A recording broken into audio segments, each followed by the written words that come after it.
All right, so we already went through a video showing you guys how to connect a vamp and the Hemosphere to an art line, how to make that disconnection and reconnection.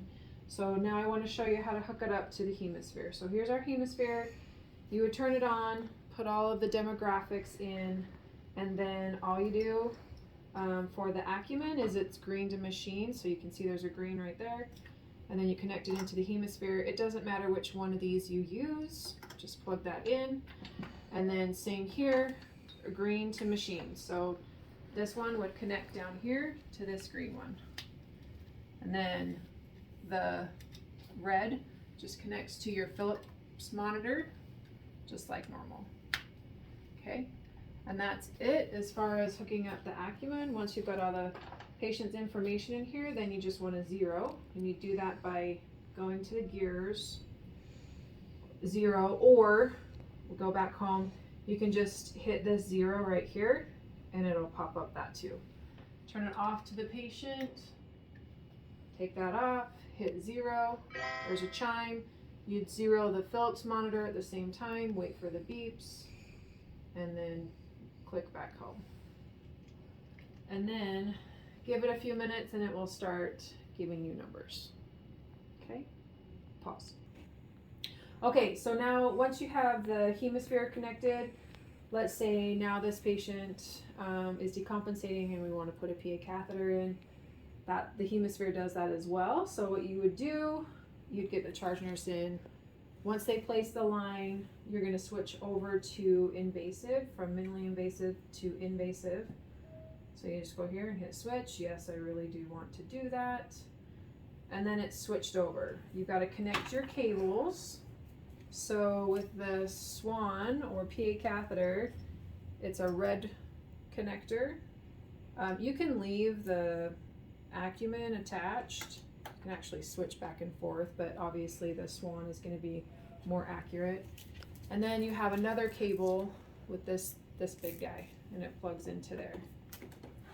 Just as a note, like these slide out, so, and we have 6 Hemospheres and 4 of these, so you might have to go to another Hemosphere and get this disc if the Hemosphere that you have doesn't have the Swan capability. Okay, so once that's connected, that's how you connect it to the machine, and then you would come over here. All these connections go to the Swan itself. So this is your key. This would probably be placed in the OR if it was done in the OR first. This is the connection that you never want to disconnect ever. That stores all the patient's information. So don't ever break that connection once it's connected. And then these, if you can see, there's an arrow there. It just slides into the groove, and then it's a twist on. And then this other one is just a punch in as well. So now you're all connected.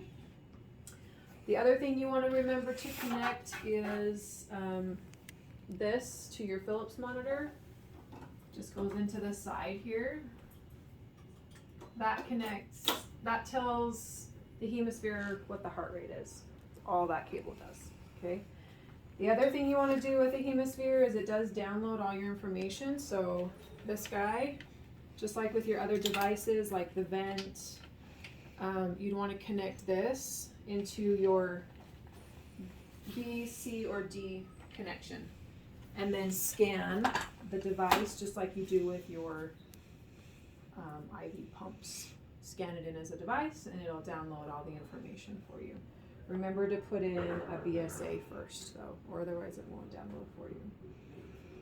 The other thing with the Hemosphere when you're connected to a PA catheter is if you see this screen and you see this start button, you're not running. So you actually do have to hit start. Then when you see that upside down triangle there, it's actually calculating a cardiac output, and it'll give you a cardiac output every minute. Over here you can change these parameters. If you want your cardiac output on top instead of your cardiac index, you can switch it around. And then anything you want to actually ever do is in the gears. I'll go back to that. In the gears. So if we want to do a mixed venous and calculate the device, or calibrate the device, You want to do that every 24 hours. This is where you would go. Once it's in the patient, the in vitro will be grayed out because it's now in the patient and not outside the patient. So once it's in and you want to recalibrate, you do an in vivo calibration. It does its little calibration here. You draw your mixed venous sample and get your numbers, plug them in with your hemoglobin. Okay? That's how you make that connection.